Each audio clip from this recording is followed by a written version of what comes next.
Halo Sobat Klise, kembali lagi di Klise Film.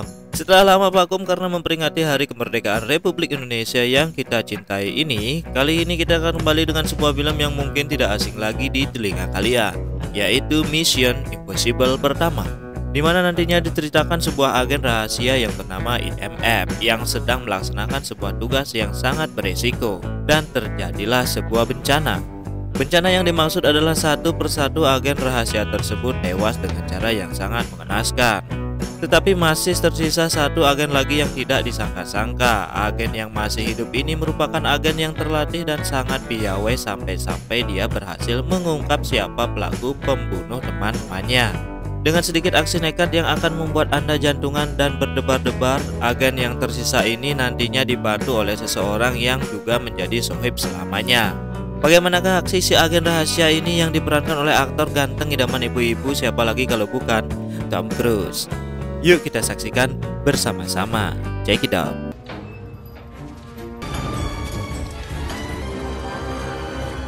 Like a tour of the facility, so I've gone ahead.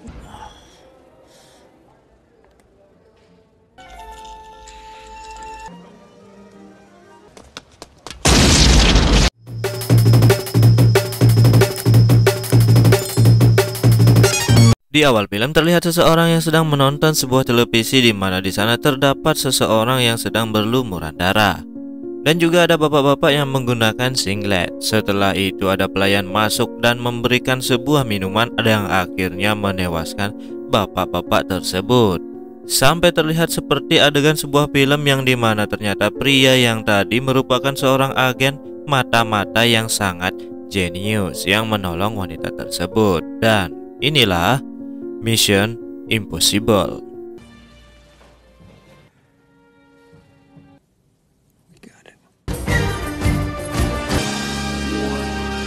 Di tempat lain terlihat seorang eksekutif yang bernama James Phelps, di mana dia sedang menerima sebuah pesan rahasia yang mengatakan bahwa data center pusat alias NOC telah dicuri oleh orang yang tidak bertanggung jawab. Kemudian data tersebut juga akan dijual oleh orang yang tidak bertanggung jawab, di mana Jim Phelps disuruh untuk menangkap sekaligus mengambil data rahasia tersebut karena Jim sendiri merupakan seorang ketua dari agen rahasia yang bernama IMF. Dan seperti biasa pesan tersebut akan hancur dalam 5 detik kemudian, dan pimpinan IMF ini mengumpulkan semua pasukan yang berjumlah 5 orang. Sarah Davies is on Ethan Hunt will be caught or killed. Di mana mereka masing-masing diberitahu akan menjalankan sebuah misi yang sangat-sangat berbahaya, dan karena memang mereka sudah terlatih, mereka menanggapinya dengan santai-santai saja. Dikarenakan ini memang merupakan misi yang sangat rahasia dan berbahaya, mereka pun bersiap-siap dengan segala sesuatu yang sangat-sangat canggih seperti kacamata berkamera, mikrofon yang super mini, dan juga peledak permen karet. Dan yang pastinya adalah mental yang kuat, sampai akhirnya mereka menentukan lokasi tempat di mana data tersebut disembunyikan. Dan setelah semuanya sudah siap, akhirnya mereka pun melancarkan aksinya.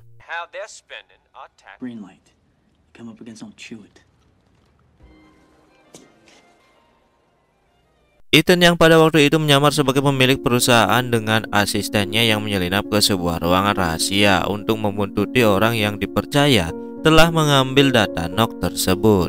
Ethan yang sedikit memiliki akses untuk masuk karena rekannya yang berada di atas lift sedikit terlambat menghacking data pengunjung prioritas ke dalam sistem keamanan di gedung itu, dan yang terjadi Governor's in position.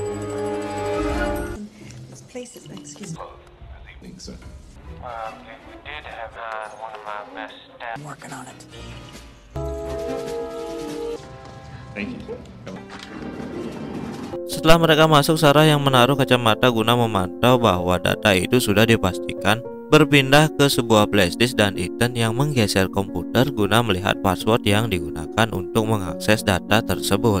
Sementara mereka sibuk di dalam, dan orang yang diduga mengambil data itu masuk dengan cepat ke ruangan itu. Untungnya Ethan dan Sarah mampu bersembunyi di bawah lift.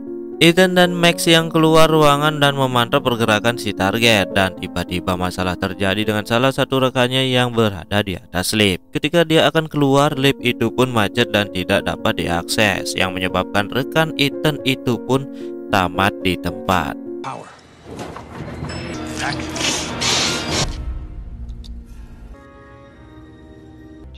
Man down, Ethan. Ethan yang mendapat perintah langsung dari atasan bahwa misi harus segera dihentikan karena misi yang mereka bawakan ini sudah bocor. Akhirnya Ethan dan semua kru panik, yang mana Ethan melihat sendiri satu persatu temannya tamat di tangan yang dia sendiri belum tahu itu siapa.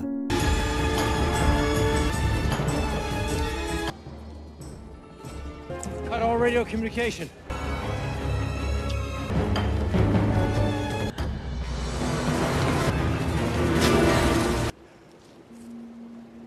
Abort!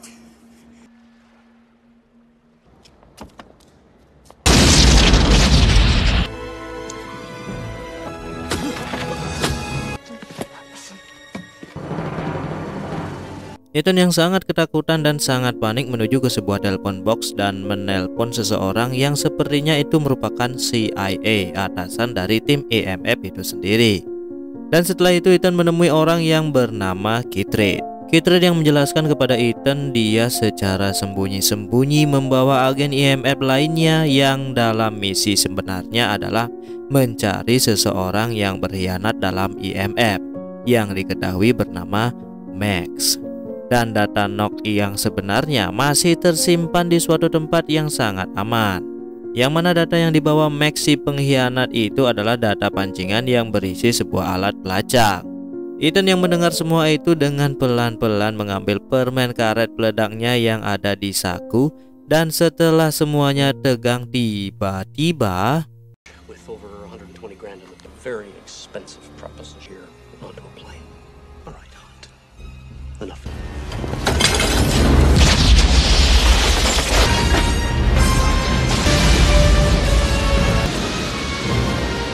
Ethan yang berhasil kabur ke apartemen rahasianya dan menaburkan pecahan kaca guna mengetahui kedatangan seseorang yang akan datang ke sana. Dengan persiapan yang setengah sempoyongan, Ethan yang mencari tahu tentang siapa Max sebenarnya akhirnya menemukan emailnya. Sampai mereka berhasil membuat perjanjian untuk bertemu. Tapi setelah capek beremail Ria, tiba-tiba dari luar terdengar suara kresek-kresek dan membuka pintu, tetapi yang dia lihat adalah Jim Phelps.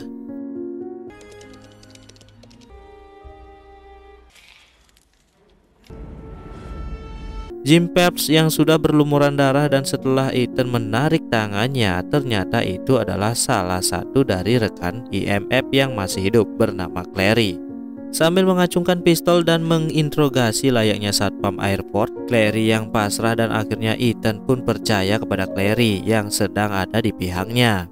Setelah itu Ethan menerima balasan dari Max yang menyuruh Ethan untuk menunggunya di sebuah pojokan kota. Mole they've been tracing and I've been in. Get him our knock list. I'm gonna go in and I'm gonna answer it. Keesokan harinya Ethan yang langsung menemui seorang pria dan memberikannya sebuah kode. Dengan cepat sebuah mobil menghampiri Ethan dan menutup kepalanya, yang mana Ethan diajak ke sebuah tempat dan langsung bertemu dengan yang namanya Max. Ethan yang memang berani, pede, dan percaya diri langsung memberitahu Max bahwa piringan yang dia dapatkan dari teman pengkhianatnya adalah sebuah jebakan. Ethan yang membutuhkan uang dan ingin bertemu langsung dengan orang yang bernama Ayub karena dialah teman-temannya tewas dengan tragis.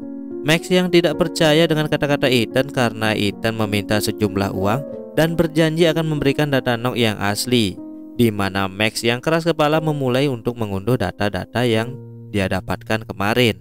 Dan ternyata memang benar itu adalah jebakan.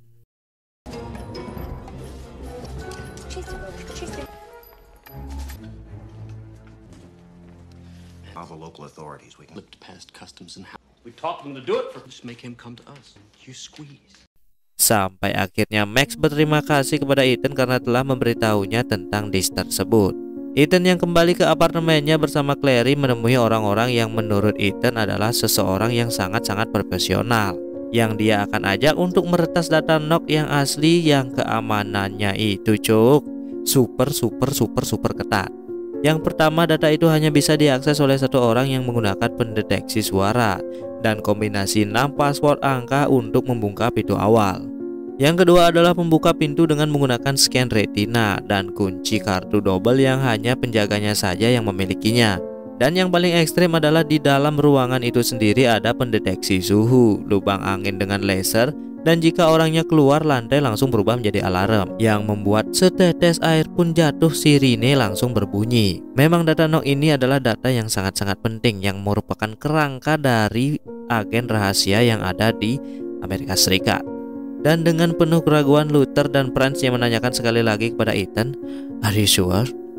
Ethan pun menjawab dengan santai, "Gas." Of these systems, if set off, will gentlemen. And you really think we can do it? Clary, Ethan, dan Krieger yang menyamar sebagai pemadam kebakaran masuk ke dalam gedung yang dimana Luther mengaktifkan alarm kebakaran dari mobil pemadam kebakarannya. Di mana Clary sempat menyelinap sedikit dan mengganti pakaiannya menjadi mbak-mbak karyawan yang ada di sana. Salah satu petugas sebetulnya sudah curiga dengan mereka dan masuk untuk menanyai Ethan, "Di mana temanmu lagi satu?" Dan dia dengan cepat Zero body count.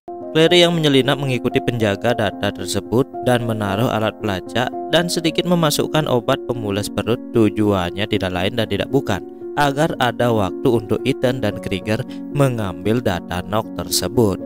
Ethan dan Krieger berhasil menuju lubang angin tepat di atas komputer tempat penyimpanan data rahasia tersebut, di mana dengan sangat hati-hati Ethan turun dengan bantuan tali yang dikaitkan dan diderek oleh Krieger. Tapi karena obat pemulesnya belum bereaksi, tiba-tiba saja sang penjaga masuk dan dengan cepat Ethan ditarik lagi oleh Krieger. Dan yang terjadi,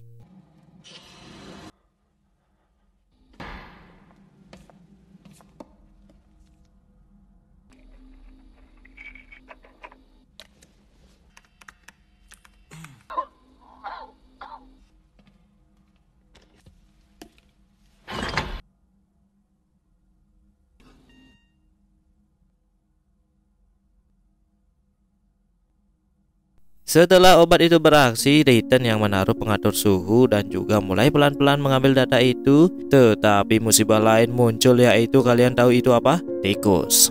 Krieger yang diganggu oleh tikus hampir saja menjatuhkan Ethan yang sedikit lagi akan menyentuh lantai. Tapi untungnya dia berhasil naik dan kabur dengan cepat.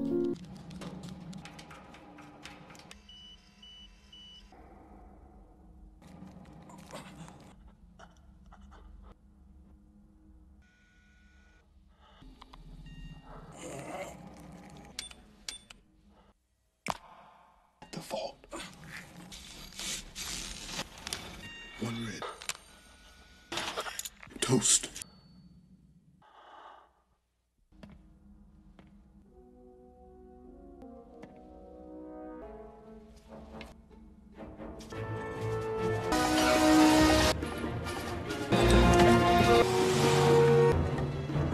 Berita terbobolnya data yang paling aman itu telah sampai di telinga Kitrit yang merencanakan sesuatu yang tidak terduga tentunya.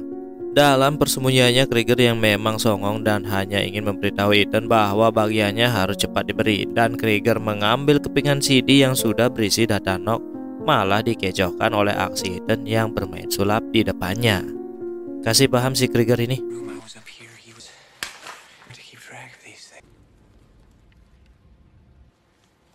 With my money, I'll cut you. Ethan yang mempercayakan kepingan itu kepada Luther ketika penyerahan esok kedua giginya di kereta.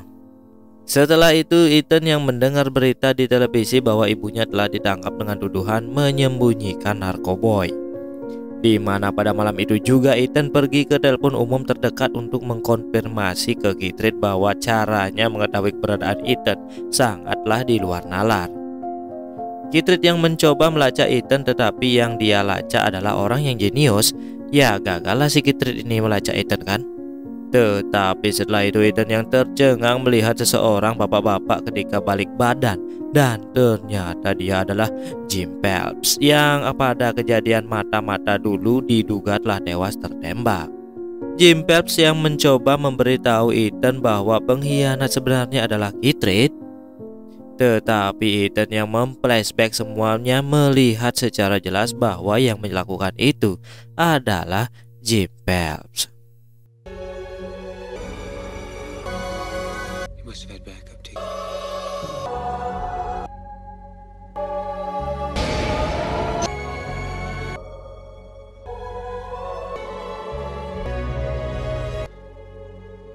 Entah itu hayalan atau nyata, Ethan yang mengatakan akan melakukan transaksi data Knox besok di kereta dengan Max. Jim yang menjawab dengan santai bahwa dia akan menunggu di kafe saja.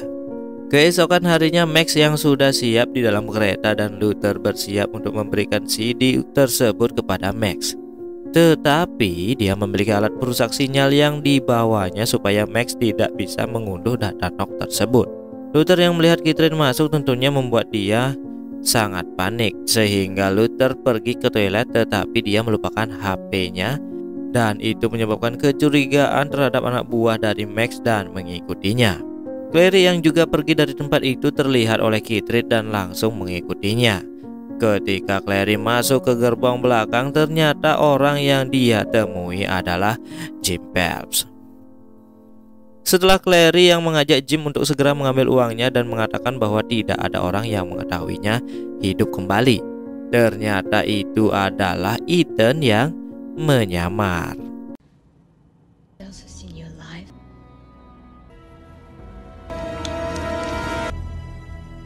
Ethan yang sudah menduga bahwa Clary dan Jim bersekongkol untuk menjebak Ethan dengan mengambil risiko mencuri data dan mendapatkan uang dari Max. Setelah Ethan membuka topengnya, terkejutlah Clary yang membongkar semua kebohongannya selama ini. Ketika itu juga Jim datang dan Ethan dengan terkejutnya memakai kacamata yang berisi kamera, dan ternyata Ethan telah menjebak Jim juga, karena ternyata Catherine dan Ethan telah bersekongkol mengelabuinya. Jim yang telah berhasil mengambil uang senilai 10 juta dolar itu menembak Clary dan memukul Ethan sampai sedikit sempoyongan. Ternyata Jim sudah ditunggu oleh Krieger yang menggunakan helikopter untuk menjemputnya. Krieger yang ternyata telah bersekongkol dengan Jim untuk mengambil bayaran dari data Knox yang ditukar adalah sebuah rencana dari Jim yang tidak akan bisa dikabulkan karena Ethan tidak akan tinggal diam untuk mengejar Jim. Dengan aksi nekat di atas kereta yang membuat penonton jantungan, apalagi ketika helikopter tersebut masuk ke sebuah terowongan yang di dalamnya akan menjadi kuburan untuk Jim Phelps dan Krieger selamanya.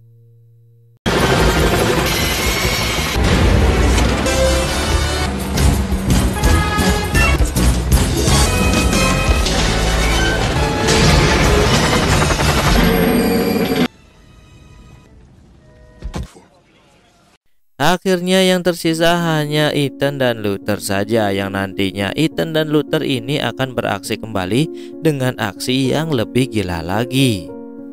Tamat. Film yang pertama yang akan memunculkan film-film selanjutnya dan misi-misi selanjutnya yang lebih gila lagi dan canggih tentunya, yang akan memanjakan mata kalian-kalian semua. Jangan lupa like, komen, dan subscribe review film di channel ini. Jangan lupa tonton film aslinya.